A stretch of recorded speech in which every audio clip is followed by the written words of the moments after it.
So first step of training. So LinkedIn cold outreach.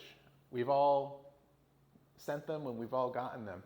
So the reason why LinkedIn response rates, email response rates are so low is because everyone's using those templates, right? So in the past, we've put our links, in LinkedIn cold message. However, you'll see that sometimes the links, they automatically hyperlink. So when the you need to think about the context of when someone is getting a message, right? So we need to make sure that if someone opens a message and it pops up at the bottom of their screen, they might be seeing just your link and they automatically see it as sales email. So we need to make sure that we're targeting and putting the content in the right way in the message, because you need to think about where someone is actually seeing the message. Are they looking on their phone? Are they looking at it? Is it popping up the bottom of the screen? Or is it in their LinkedIn messages? So they might not actually see the introduction of the message. So we need to make sure that that introduction and the end, the message, is on target and extremely impactful, right? So that's really the first tip to keep in mind.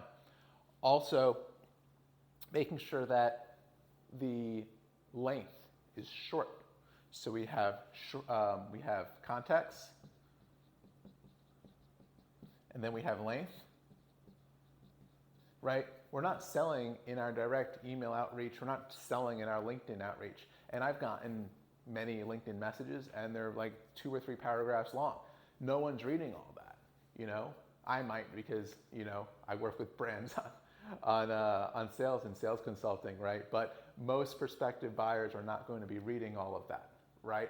And that's also feedback that I've gotten from my clients. I'll ask them, hey, when you're getting a lot of LinkedIn outbound, are you reading these messages? What about our outbound? What about our message made you take a call with us, right? That's extremely important to find out. And then you can see what's working, what's not working. So LinkedIn, we want to make sure that our context is right. We want to make sure the length is nice and short, right?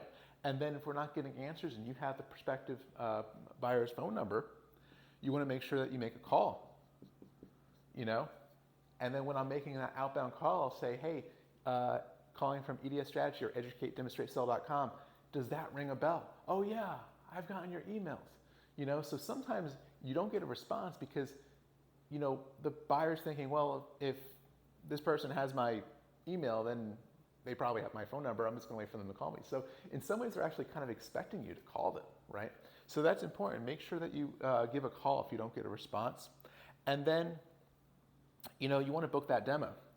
And when you're booking that demo, you're going to get a lot of objections,